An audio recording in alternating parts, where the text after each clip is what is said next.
প্যানেলের সর্বমিত্র চাকমা একটা পোস্ট দিয়েছে, ফেসবুক পোস্ট, আপনারা দেখে থাকবেন। তার ব্যালট নাম্বার হচ্ছে 197। সে কটাক্ষ করে পোস্ট দিয়ে বলেছে, আমার এই 197 এর পরে যদি 1 থাকতো তাহলে ওই গোষ্ঠীটার ভোট আমি পেতাম। ওই গোষ্ঠী বলতে কোন গোষ্ঠী? মুক্তিযুদ্ধ এবং স্বাধীনতা সংগ্রামের পক্ষের গোষ্ঠীকেই কটাক্ষ করে বলেছেন। ঢাকা বিশ্ববিদ্যালয়ের কেন্দ্রীয় ছাত্র সংসদ নির্বাচনের ডাকসু নির্বাচনী আচরণবিধি ধারা 9 আলোকে বলা হয়েছে, 9 খ, নির্বাচনী প্রচারকালে ও নির্বাচনের দিন ভোটারদের কোনো রকম পানীয় বা খাদ্য পরিবেশন করা যাবে না। ধারা 9 গ, ভোটারদের কোনো রকম উপঢৌকন বা বকশিস ইত্যাদি প্রদান করা যাবে না।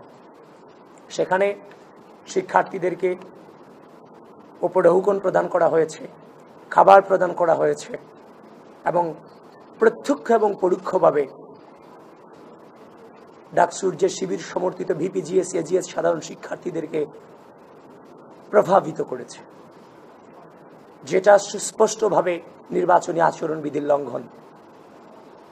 আমরা নির্বাচনের কমিশনে এসেছি, আমরা আমাদের জায়গা থেকে আমাদের অভিযোগ জানিয়েছি। যদি ঢাকা বিশ্ববিদ্যালয় এরিয়ার বাহিরে এভাবে বিশ্ববিদ্যালয়ের শিক্ষার্থীকে সমবেত করে উপঢৌকন এবং খাবার খাইয়ে ভোট চাওয়ার মাধ্যমে যদি প্রভাবিত করার সুযোগ আচরণবিধিতে থাকে, তাহলে আমরাও আমাদের যা মতো করে নিলাম বিশ্ববিদ্যালয়ের বাহিরে উপঢৌকন দিয়ে, খাবার দিয়ে। সেটাই নির্বাচন কমিশনকে আমরা বললাম আর কি, যদি এটা যদি হয় তাহলে এটা তো সবার জন্য প্রযোজ্য হওয়া উচিত। কিন্তু আমরা সুস্পষ্টভাবে দেখতে পাচ্ছি এটা হচ্ছে নির্বাচনী আচরণবিধির লঙ্ঘন। সেটাই আমরা নির্বাচন কমিশনকে জানিয়েছি যে এটার বিরুদ্ধে যেন তারা দ্রুত সম্ভব ব্যবস্থা গ্রহণ করে। এছাড়াও আরো একটা জিনিস, সেটা হচ্ছে যে আমরা বারবার ঢাকা বিশ্ববিদ্যালয়ের যে শিক্ষার্থী সংসদ, ঢাকা বিশ্ববিদ্যালয়ের শিক্ষার্থী সংসদ যে গ্রুপগুলো আছে, শিক্ষার্থী সংসদ 1, শিক্ষার্থী সংসদ 2, এগুলো সম্পর্কে বারবার নির্বাচন কমিশনে আমরা অভিযোগ দিয়েছি। এ নিয়ে আজকের মতো তৃতীয়বার আমরা আমাদের অভিযোগপত্র দাখিল করেছি যে এই গ্রুপগুলো নির্বাচনী লেভেল প্লেইং ফিল্ডকে ক্ষুণ্ণ করছে।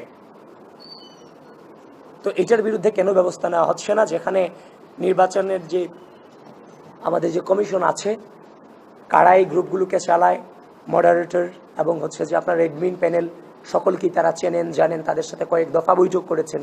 কিন্তু তাদের সাথে বৈঠক করার পর দেখলাম যে গ্রুপগুলোর নাম পরিবর্তন হয়ে গেছে। উল্টা এখনো পর্যন্ত মিসইনফরমেশন, ডিসইনফরমেশন ছড়ানো হচ্ছে। তো সুতরাং এটা নির্বাচনী লেভেল প্লেইং ফিল্ড ক্ষুণ্ণ করছে।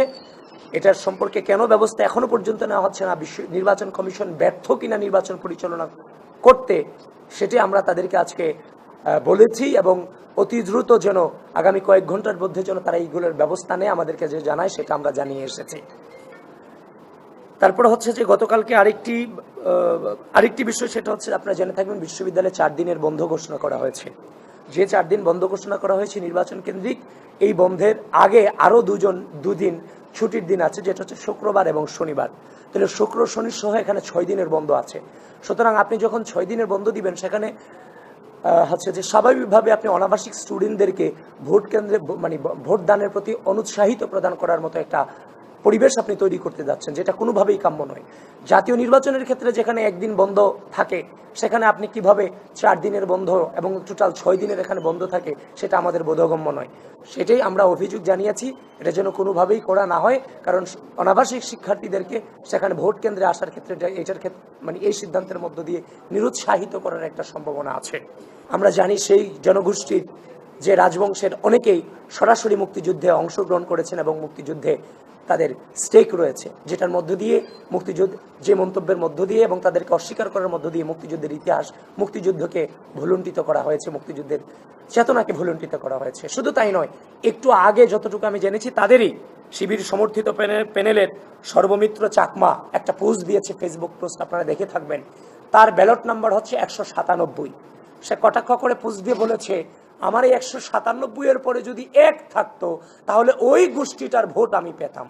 ওই গোষ্ঠী বলতে কোন গোষ্ঠী? মুক্তিযুদ্ধ এবং স্বাধীনতা সংগ্রামের পক্ষের গোষ্ঠীকেই কটাক্ষ করে বলেছেন, যেটা কোনোভাবেই যায় না। এটা আপনারা মেনে নেবেন? এটা মেনে নেওয়ার কোনো সুযোগ নাই।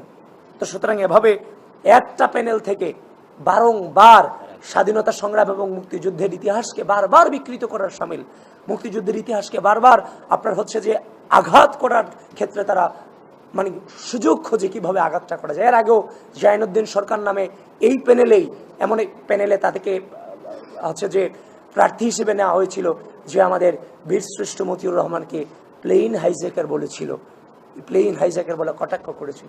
সুতরাং একটা প্যানেল থেকে বারংবার স্বাধীনতা সংগ্রামের ইতিহাসকে কটাক্ষ করাটা কোনোভাবেই ডাকসুর যে গঠনতন্ত্রের যে ধারা সেই ধারাকে ভঙ্গ করা হচ্ছে।